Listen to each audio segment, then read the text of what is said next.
Judges 18. The Danites settled in Laish.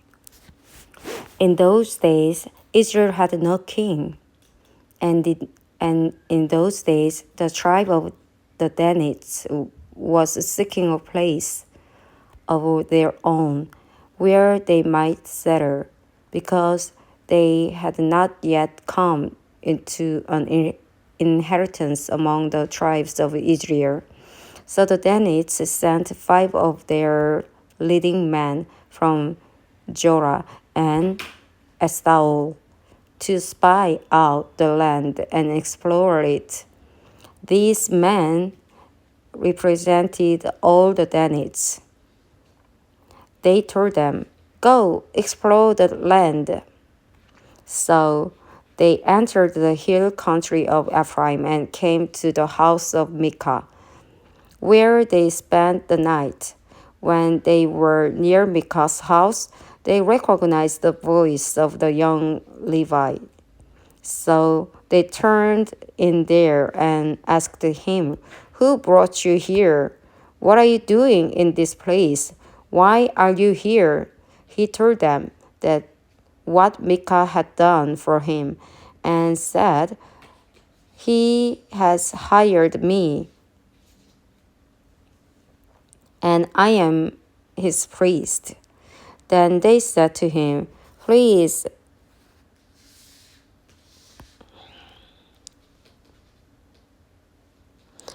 inquire of God to learn whether our journey will be successful."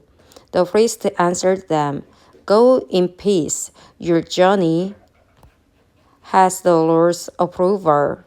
So the 5 men left and came to Laish, where they saw that the people were living in safety, like the Sidonians, at peace and secure. And since their land lacked nothing, they were prosperous. Also, they lived a long way from the Sidonians and had no relationship with anyone else. When they returned to Jorah and Estaol, their fellow Danites asked them, "How did you find things?" They answered, "Come on, let's attack them. We have seen the land, and it is very good. Aren't you going to do something? Don't hesitate to go there and take it over. When you get there, you will find an unsuspecting people and a spacious land that God has put into your hands, a land that lacks nothing whatever." Then 600 men of Danites, armed for battle, set out from Jorah and Estaol. On their way, they set up camp near Kiriath Jearim in Judah. This is why the place west of Kiriath Jearim is called Mahanedan to this day. From there, they went on to the hill country of Ephraim and came to Micah's house. Then the 5 men who had spied out the land of Laish said to their fellow Danites, "Do you know that one of these houses has an ephod, some household gods, and an image overlaid with silver? Now you know what to do." So they turned in there and went to the house of the young Levi at Micah's place and greeted him. Then 600 Danites, armed for battle, stood at the entrance of the gate. The 5 men who had spied out the land went inside and took the idol, the ephod, and the household gods, while the priests and the 600 armed men stood at the entrance of the gate. When the 5 men went into Micah's house and took the idol, the ephod, and the household gods, the priest said to them, "What are you doing?" They answered him, "Be quiet.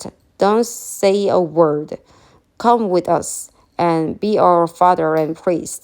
Isn't it better that you serve a tribe and clan in Israel as a priest rather than just one man's household?" The priest was very pleased. He took the apple and the household gods and the idol, and went along with the people, putting their little children, their livestock, and their possessions in front of them. They turned away and left. When they had gone some distance from Micah's house, the men who lived near Micah were called together and overtook the Danites. As they shouted after them, the Danites turned and said to Micah, "What's the matter with you that you called out your men to fight?" He replied, "You took the gods I made and my priest and went away. What else do I have? How can you ask, 'What's the matter with you?'" The Danites answered, "Don't argue with us, or some of the men may get angry and attack you, and you and your family will lose your lives." So the Danites went their way, and Micah, seeing that they were too strong for him, turned around and went back home. Then they took what Micah had made and his priest and went on to Laish against a people at peace and secure. They attacked them with the sword and burned down their city. There was no one to rescue them because they lived a long way from Sidon and had no relationship with anyone else. The city was in a valley near Beth-lehob. The Danites rebuilt the city and settled there. They named it Dan after their ancestor Dan, who was born to Israel, though the city used to be called Laish. There the Danites set up for themselves the idol, and Jonathan, son of Gershom, the son of Moses, and his sons were priests for the tribe of Dan until the time of the captivity of the land. They continued to use the idol Micah had made. All the time the house of God was in Shiloh.